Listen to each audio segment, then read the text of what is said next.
Hi. So even though I'm really not a fan of the August wrap up or that style of booktube videos, because I'm just like, well, these are just random books you read, like give it a theme or something. Also, side note, I really hate when people stack like 5 books and they'll just show you the not spine of it, so you have to click it to watch and see what the books are. I hate that. It's clickbait in my opinion, but yeah, anyway, so I'm about to do the thing I don't like, at least with the wrap-up style thing, just because I feel like if I wait too long, I'm gonna forget how I felt about these books. Especially because my Storygraph reviews are, not super detailed. Which, that's actually... The whole reason I started doing this is because I realized I would sit down and accidentally spend, 45 minutes writing book reviews on Goodreads and stuff. We're on Storygraph now. No more free labor for Amazon. But yeah, I was like, I might as well make it a thing. And it's been really fun. So anyway, I've been back on a mystery kick, finally. I will spare you the reviews of the urban transit books and stuff I've been reading because they're just a little off theme. I'll start with The Maid by Nita Prose. This is... The other two are historical fiction, actually both set in the 20s. This one's not, but I kept feeling like it was. Partly because the protagonist of this book, Molly, it's from her perspective, and the way her narration and all her interactions are, it's never stated explicitly, but the consensus is that she's probably autistic, then being raised by her grandmother. She has a bunch of kind of old school mannerisms on top of that, which that I can relate to a smidge. It's partly raised by my grandparents too. Oh yeah, but so I would think we were back in the 60s or something until someone pulled an iPhone out, and I was like, oh yeah. But another reason for that is it reminded me so much of a video game I've reviewed on here called This Bed We Made, that I actually imagined a lot of the scenes in the same graphics, which is probably a little weird, but they're both hotel maids who stumble into murder investigations, and they have to amateur sleuth it. And also in the game, the maid's name is Sophie. And while I don't think she's supposed to necessarily be neurodivergent or anything, she is very shy. She does a lot of the same people watching and stuff, so there's a similar vibe. In that game, that is set in 1950s Montreal, so hence some of my confusion, blending the two together in my head. But anyway, so I don't remember exactly what I rated this, but it was 4.5, 5 stars. I thought it was really good as a murder mystery, but I also really appreciated that... Okay. I really appreciated that it explored the way she's taken advantage of in a lot of social interactions from her perspective. While it's very obvious to you on the page what's happening, it also goes through her realizations of this and how she copes with that and corrects for it. And I feel like we're all naive to some degree in some aspects, and that is an emotion and a event that maybe I just don't normally notice it as much, but I don't feel like a lot of books explore it quite like that. I thought it was really good, and I highly recommend the book. That's all I can think of to say about it right now, because I did finish it a few weeks ago. But a more recent one, which I'm very excited about because this one is a series, is The Bangalore Detectives Club by Harini Nagendra. So I'm pretty sure I discovered this book because I just got algorithmically recommended it. Probably because I'm a big fan of the Perveen Mystery 1920s India series. And This is another one set in 1920s India. And they're both from the perspective of young women who end up being amateur sleuths, and are also in their lives and careers going against some pretty rigidly enforced, like patriarchal norms in that time. And while that is, that's a good little middle of the Venn diagram, there's also some really significant differences. Perveen is, she's Parsi, just like I didn't really know about this community until I started the series, but it's an ethno religious group of Zoroastrian people who came over to India in like waves over the last 500 or 600 years. And they're very like integrated into the community there, but also very culturally distinct. So yeah, that is kind of Perveen's perspective in her community, whereas Kaveri is Hindu.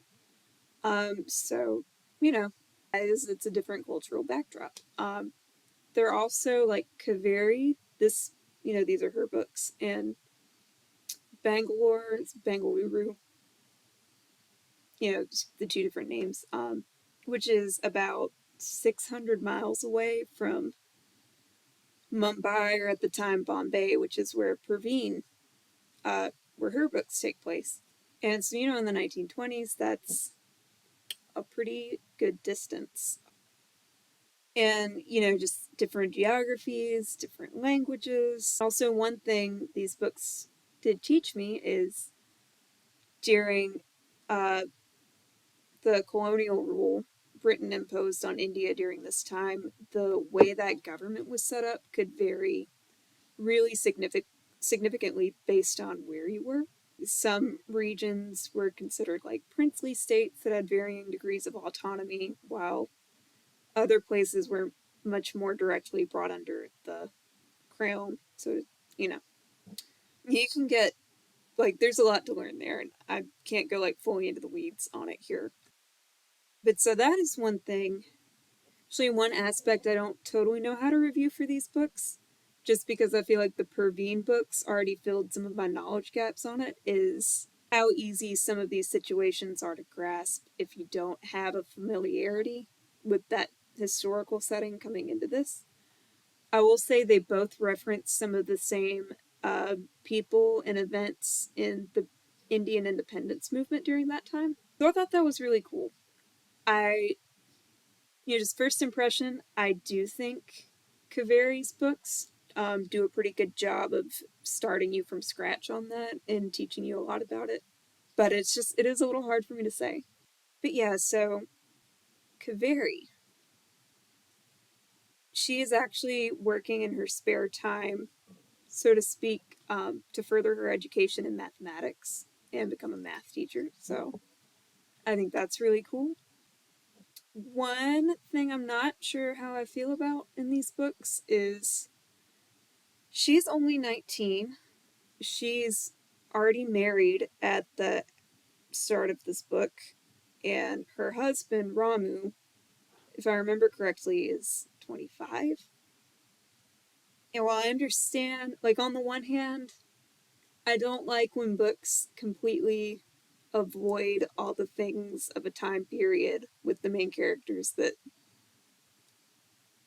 we aren't super cool with today. On the other hand, this book kind of does that and it doesn't, because Ramu's like an angel and he's very respectful of her and supportive of her in like every endeavor, and their dynamic is just super equal, good vibe. And like, I guess that's possible, but people are also like, none of us are completely free of the time and the social environment that we're raised in.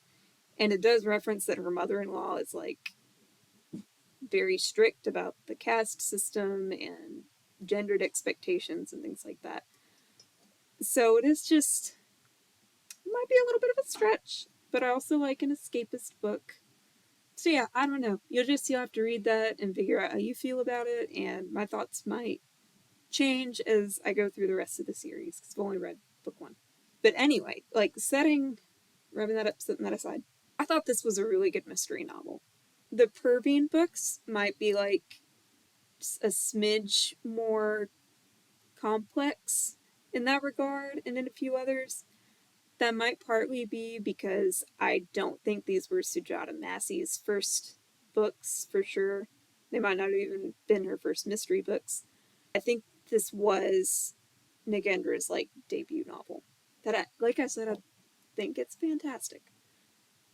It's not like neither of these series are really marketed as cozies, but I think if you like a cozy mystery, you'll love these because it's got a really well done mystery plot, but it's also constantly referencing like beautiful scenery, great descriptions of flowers and native plants. Actually, I believe the author, I can remember it off the top of my head, but it explains at the back that she's like a tree scientist.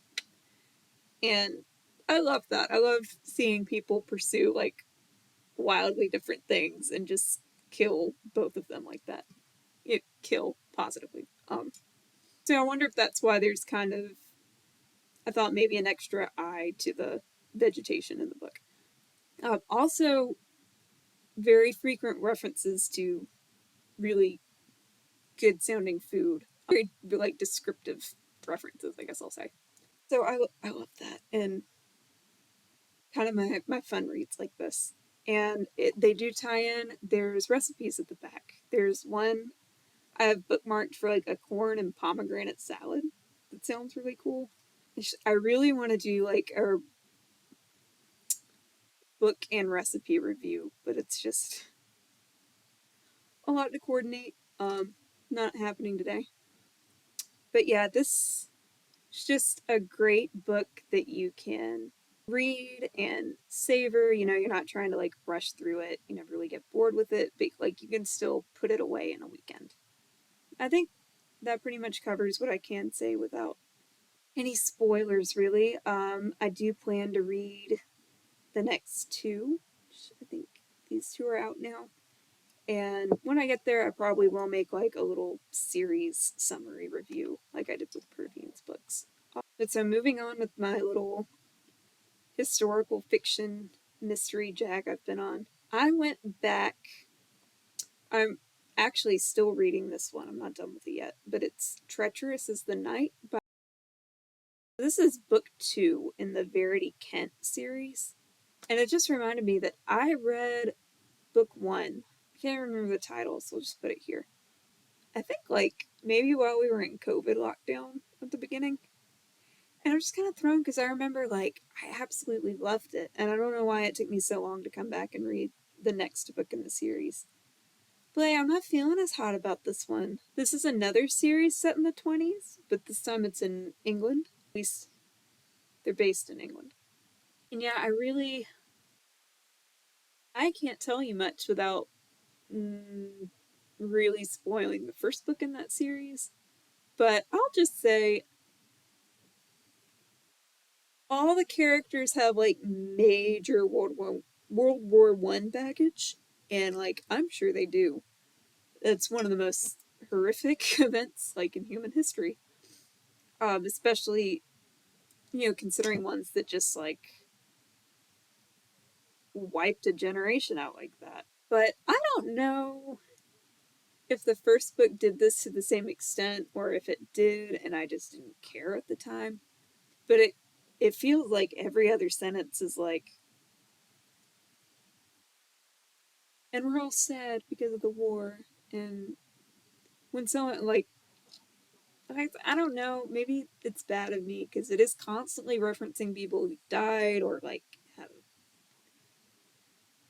major injuries and disfigurements from the war, but it just feels like so much of it is referenced in the book so constantly that you can't focus on like the events at hand.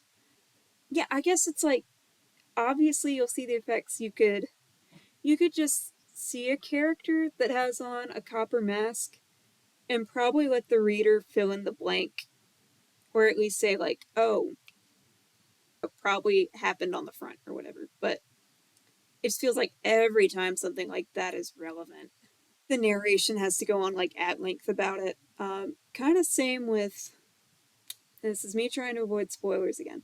let's just say for some very out of the ordinary reasons, this girl's marriage is kind of on the rocks, but like, they're probably gonna be fine in the end. It just talks about that like way too much. I'm like, yeah, y'all very understandably have some issues right now. Like the plot though, can we get back to the plot? Because it is supposed to be a mystery novel. And another thing, the first book, it was not tied into.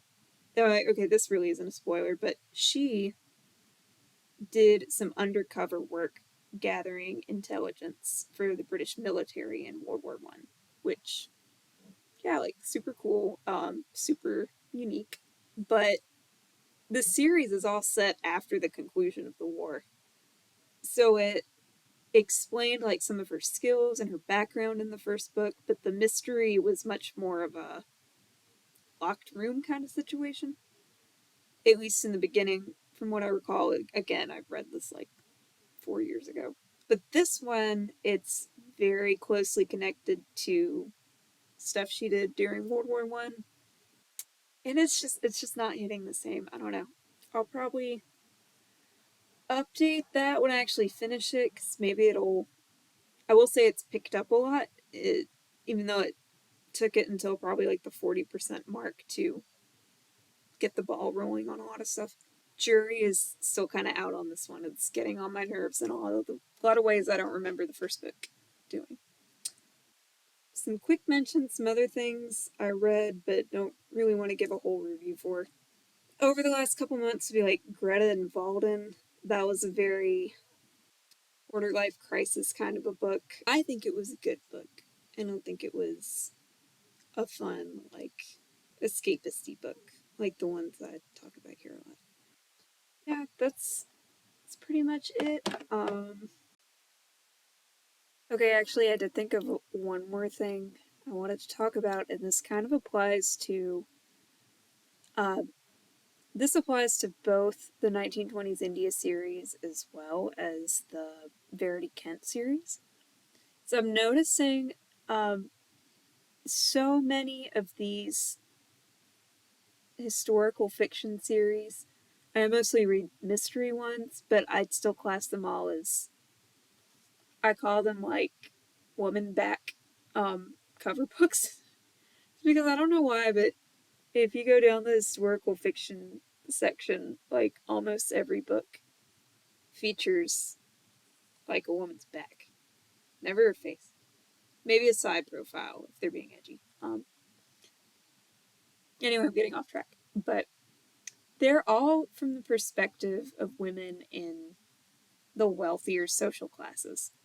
I don't know if it's because it gives them like a lot more freedom. Like it's a lot easier to do sleuthing maybe when you have a car, or a driver, or the social privilege grants you access into a lot of spaces other people wouldn't be able to go into. But then reading The Maid, which is very different because it's like present day. I actually think the setting of it was kind of ambiguous. Yeah, maybe I'm stupid, but I don't know if I ever even figured out if it was in like America or not. Some Western, like English speaking country. Oh, I'll get you that far. But she's actually very working class, I would say, probably under the poverty line, because she's spending most of the book like trying not to get evicted. Then again, the poverty line here is like literally under the ground, so. And kind of on the flip side of that, her job basically being the help grants her access, at least through her work, into a lot of spaces that other people wouldn't be able to investigate, right? It's like why I said I think the hotel maid setup is maybe kind of underutilized, just because that's such like a power card when you're talking about nosy detective work. Um, at least outside of like the professionalized ones where they're PIs or whatever, or cops, I guess. But yeah, I don't know. This It was just a really interesting contrast reading that one, and then going back to thinking and reading these books where the protagonists are all like very upper crust, kind of like society girls. Of course, in Praveen and Kaveri's case, their families are both quite wealthy, but then there's still the discrimination they face because of colonial rule there. So yeah, I don't know. It's all very interesting. Gosh, I'm like watch. I'm gonna end up down a Wikipedia or not Wikipedia, but just down like an internet rabbit hole tonight where I'm looking up like if someone did their thesis on like class analysis for amateur sleuth novels or something. It's kind of fascinating.